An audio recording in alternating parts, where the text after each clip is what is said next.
नमस्ते। तो आज हम बात करने वाले हैं एक ऐसी किताब की जिसने पूरी दुनिया में एक तहलका मचा दिया था, द सीक्रेट। ये सिर्फ एक किताब नहीं थी, एक पूरा फिनोमिनन बन गई थी। बिल्कुल। और आज हम यही समझने की कोशिश करेंगे कि भाई आखिर ऐसा क्या था इस किताब में जिसने लाखों लोगों को अपनी ओर खींच लिया।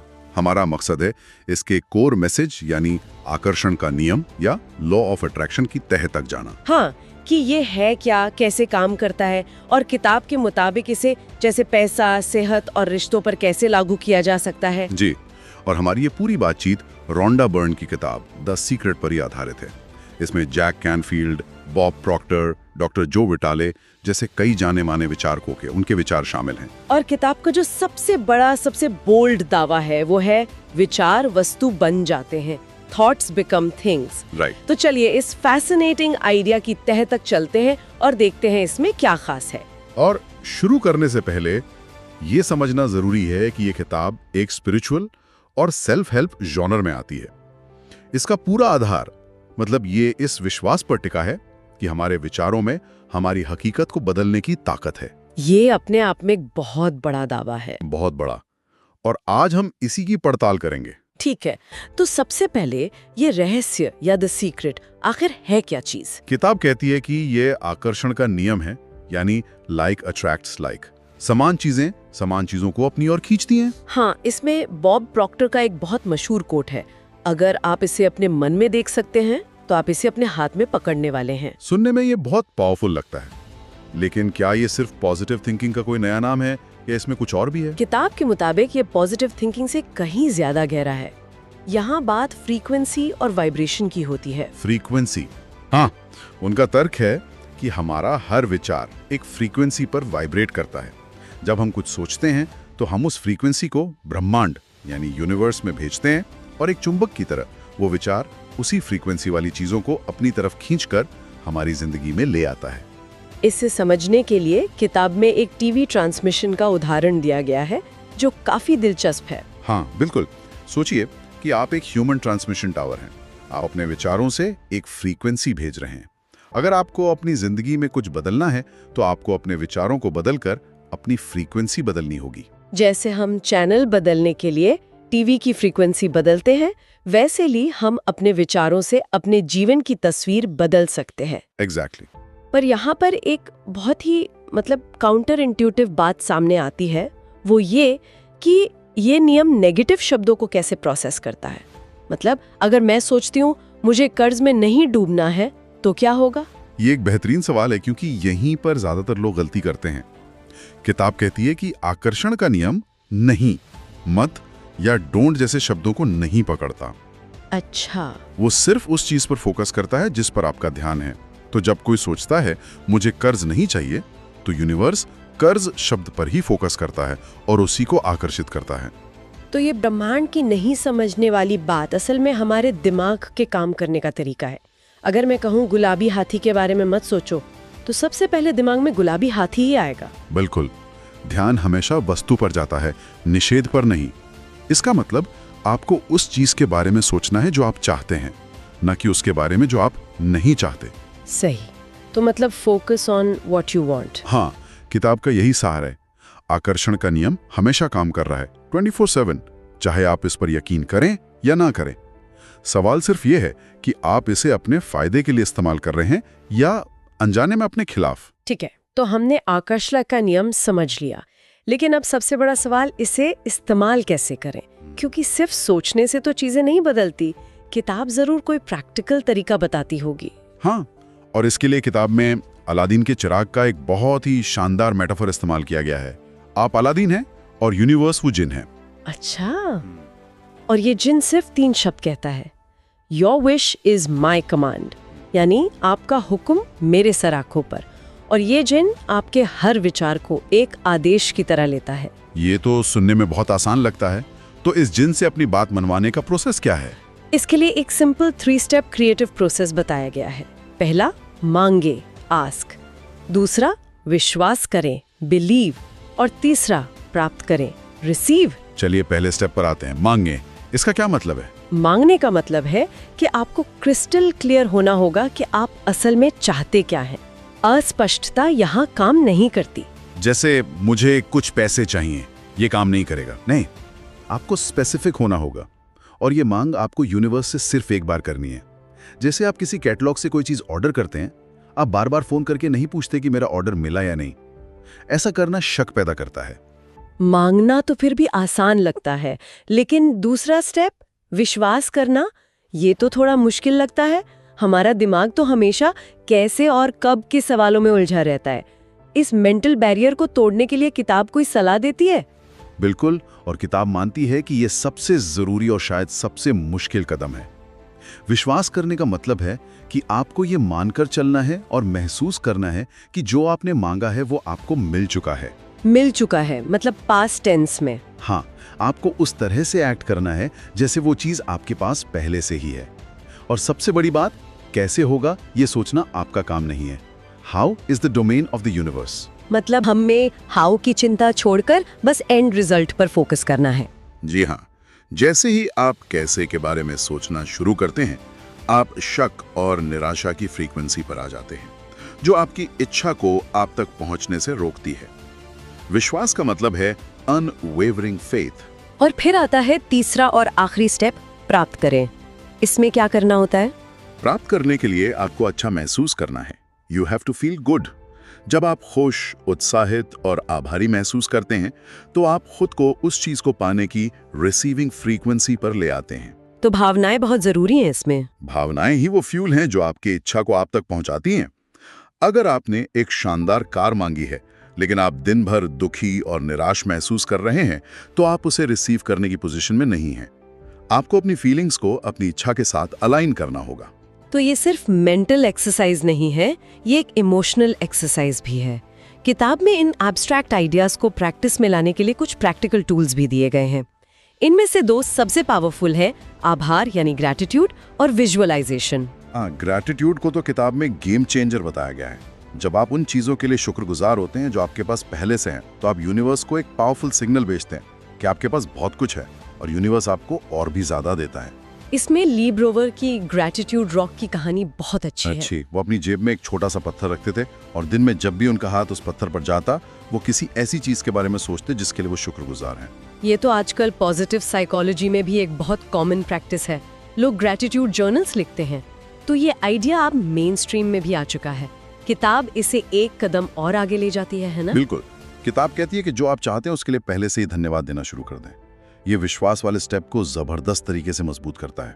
अच्छा, जब आप किसी ऐसी चीज के लिए धन्यवाद देते हैं जो अभी तक आपके पास नहीं आई है, तो आप एक अटूट विश्वास जाहिर कर रहे हैं कि वो आपकी हो चुकी है। और दूसरा टूल है विजुअलाइजेशन, यानी अपनी इच्छा को मन में साकार होते हुए देखना। किताब में ओलंपिक एथलीट्स का एक बड़ा पावरफुल उदाहरण है। जी, रिसर्च में पाया गया कि जब एथलीट्स सिर्फ अपने दिमाग में रेस लगाते थे, तो उनके शरीर की वही मांसपेशियां फायर होती थी जो असल रेस में होती हैं। अच्छा, इससे पता चलता है कि हमारा दिमाग हकीकत और कल्पना में फर्क नहीं कर सकता। जब आप विजुअलाइज करते हैं, तो आप वो विचार और भावनाएं पैदा करते हैं जैसे कि वो चीज आपके पास अभी है, और आकर्षण का नियम उसी वास्तविकता को आपके पास लौटाता है। जॉन असराफ की विजन बोर्ड की कहानी तो बिल्कुल अविश्वसनीय है। मतलब उन्होंने एक बोर्ड पर अपने सपनों के घर की तस्वीर लगाई, फिर सालों बाद वो उसी घर में रह रहे थे और उन्हें पता भी नहीं चला। एक मिनट, ये तो किसी फिल्म की कहानी जैसा लगता है। क्या ये महज एक बहुत बड़ा संयोग नहीं हो सकता? सबकॉन्शियस माइंड को प्रोग्राम कर दिया। अच्छा, उनका दिमाग उन अवसरों और रास्तों को खोजने लगा जो उन्हें उस घर तक ले जा सकते थे, भले ही उन्हें कॉन्शियसली इसका एहसास ना हो। ये दिमाग को एक लक्ष्य देने जैसा है, और फिर दिमाग उसे हासिल करने के रास्ते ढूंढता है। ये सोचने पर मजबूर करता है कि अगर ये एक घर के लिए काम कर सकता है, तो क्या ये जीवन के दूसरे हिस्सों जैसे कि पैसा या रिश्ते पर भी लागू होता है? लोग सबसे ज्यादा इन्हीं चीजों के बारे में सोचते हैं। बिल्कुल। किताब कहती है कि एक यूनिवर्सल लॉ है जो हर चीज पर लागू होता है। पैसे की बात करें तो यहाँ का नियम है, कमी पर नहीं, समृद्धि पर ध्यान केंद्रित करें। मतलब अगर आप हमेशा बिलों, कर्ज और पैसे की कमी के बारे में सोचते और बात करते रहेंगे, तो आप वैसी ही और परिस्थितियों को अपनी ओर खींचेंगे। जैक कैनफील्ड की कहानी इसका एक क्लासिक उदाहरण है। उन्होंने एक साल में $1 लाख कमाने का लक्ष्य रखा। हाँ, और ये बहुत मजेदार है कि उन्होंने क्या किया। उन्होंने $1 के नोट पर कुछ जीरो लगाकर उसे $1 लाख का बिल बना दिया और अपनी छत पर चिपका दिया। अपनी छत पर? हाँ, वो हर सुबह उठकर उसे देखते थे और ये महसूस करते थे कि उनके पास $1,00,000 हैं। साल के अंत में उन्होंने लगभग $92,327 कमाए। तो वो लक्ष्य तक नहीं पहुंचे। कुछ लोग कह सकते हैं कि वो फेल हो गए, लेकिन उन्होंने इसे इस बात का सबूत माना कि ये नियम काम करता है। वो लक्ष्य के बहुत करीब पहुंच गए थे। ये समृद्धि पर ध्यान केंद्रित करने वाला विचार सुनने में अच्छा लगता है, लेकिन क्या ये उन लोगों के लिए थोड़ा असंवेदनशील नहीं है जो वास्तविक गरीबी या प्रणालीगत बाधाओं का सामना कर रहे हैं? क्या सिर्फ सोच बदलने से उनकी परिस्थितियां बदल सकती हैं? ये एक बहुत ही महत्वपूर्ण और वैध सवाल है। किताब इस पर सीधे तौर पर बात नहीं करती। उसका फोकस पूरी तरह से इंडिविजुअल माइंडसेट पर है। उसका तर्क ये है कि आपकी बाहरी परिस्थितियां आपके आंतरिक विचारों का प्रतिबिंब हैं। तो बदलने की शुरुआत हमेशा अंदर से होगी? इस किताब के अनुसार हाँ, ये बाहरी बाधाओं के अस्तित्व को नकारती नहीं है, लेकिन ये कहती है कि आपका फोकस उन पर नहीं बल्कि आप जो बनाना चाहते हैं उस पर होना चाहिए। ये एक विवादास्पद पहलू है जिस पर बहुत बहस हुई है। समझ गई। अब बात करते हैं रिश्तों की। यहाँ पर आकर्षण का नियम कैसे काम करता है? रिश्तों के मामले में किताब का सबसे बड़ा संदेश है, पहले खुद से प्यार करो। जब तक आप खुद को प्यार और सम्मान नहीं देते, आप किसी और से इसकी उम्मीद नहीं कर सकते। किताब एक सवाल पूछती है ना, कि क्या आप खुद के साथ वैसा ही व्यवहार करते हैं जैसा आप चाहते हैं कि दूसरे आपके साथ करें? बिल्कुल। आपका रिश्ता आपके साथ बाकी सभी रिश्तों का टेम्पलेट है। तो ये सिर्फ सोचने के बारे में नहीं है, ये उन एक्शंस के बारे में भी है जो उस विश्वास को दिखाते हैं। जैसे वो कहानी है उस महिला की जिसने अपने होने वाले पार्टनर के लिए अपनी अलमारी और गैराज में जगह बनाना शुरू कर दिया था। एग्जैक्टली। उसने अपने एक्शन से यूनिवर्स को एक जोरदार और साफ सिग्नल दिया कि वो तैयार है और उसे पूरा विश्वास है कि उसका साथी आ रहा है। और फिर वो आया।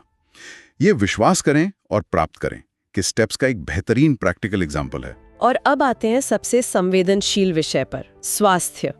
मॉरिस गुडमैन की कहानी, जिन्हें द मिरेकल मैन कहा जाता है, सच में हैरान कर देने वाली है। ये कहानी रोंगटे खड़े कर देने वाली है। मॉरिस गुडमैन एक प्लेन क्रैश के बाद गर्दन से नीचे पूरी तरह पैरालाइज्ड हो गए थे।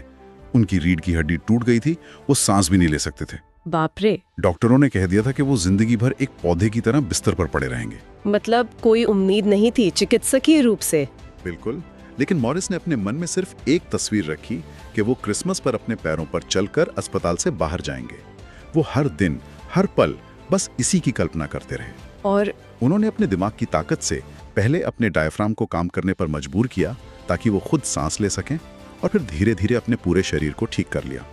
और क्रिसमस के दिन वो सच में अपने पैरों पर चलकर अस्पताल से बाहर आए।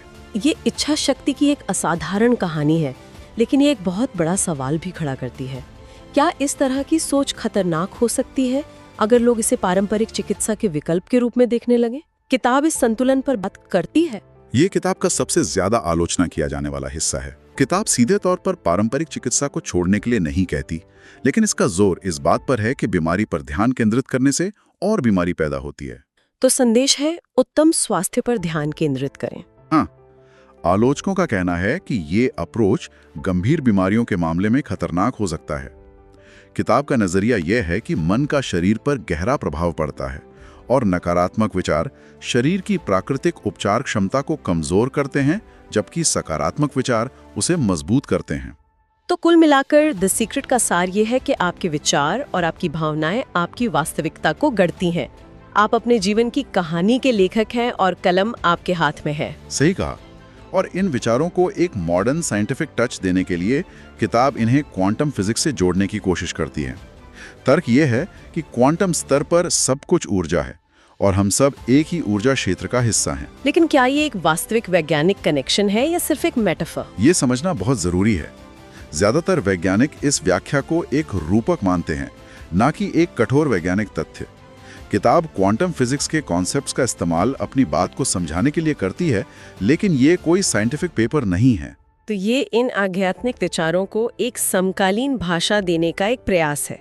बिल्कुल। इसका मतलब है कि हमारे पास अपनी दुनिया को बदलने की शक्ति है, सिर्फ अपने सोचने के तरीके को बदलकर। ये व्यक्तिगत सशक्तिकरण यानी पर्सनल एम्पावरमेंट पर बहुत जोर देती है। हाँ, यही इसका केंद्रीय संदेश है। ये कहती है कि बाहरी परिस्थितियां आपको नियंत्रित नहीं करती, बल्कि आप अपनी आंतरिक दुनिया, अपने विचारों और अपनी भावनाओं से अपनी बाहरी परिस्थितियों को नियंत्रित करते हैं। ये एक बहुत बड़ी जिम्मेदारी भी है। बिल्कुल। तो अंत में हम अपने श्रोताओं के लिए क्या विचार छोड़ सकते हैं? किताब एक बहुत ही गहरा सवाल उठाती है जो अल्बर्ट आइंस्टाइन ने एक बार पूछा था, is this a friendly universe? क्या ये एक मित्रवत ब्रह्मांड है? किताब का जवाब है हाँ, ये है। क्योंकि आकर्षण के नियम के अनुसार ये विश्वास करना कि ब्रह्मांड मित्रवत है वास्तव में उसे वैसा ही बना देता है। तो सोचने वाली बात यह है, इस ज्ञान के साथ कोई व्यक्ति अपने ब्रह्मांड को मित्रवत बनाने के लिए आज क्या सोचना या महसूस करना चुनेगा?